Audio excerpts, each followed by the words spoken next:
Okay, this is the case for people who did not attend the first session early morning. It's a bifurcation, LAD diagonal, and there was a disease in the mid-LAD very tight. And as I told you, because of the diagonal size, and this is in 2002, I decided to go for two-stent strategy from the beginning. And this is how I did. I dealt with the mid-LAD lesion. Then I went with the double wire. I did angioplasty, balloon angioplasty of the ostial diagonal, as you can see in two views here.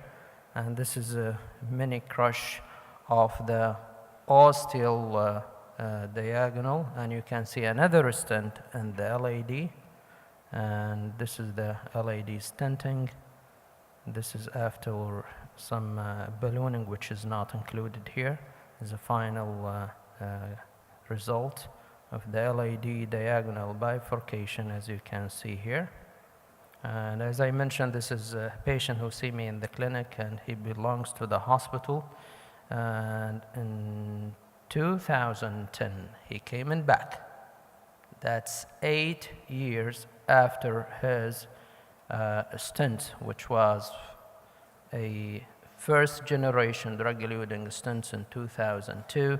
You see the progression of his disease. He came in with unstable angina after 8 years.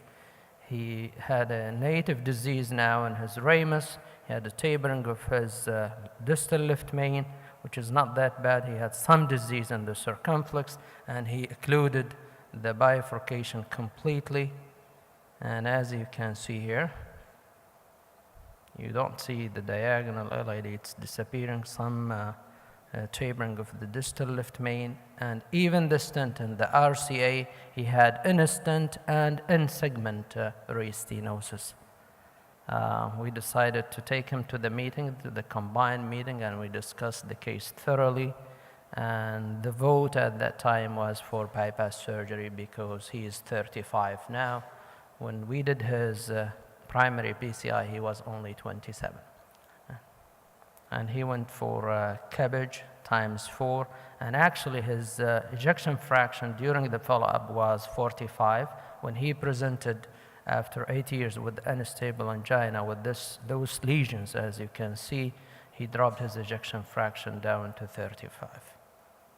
Thank you.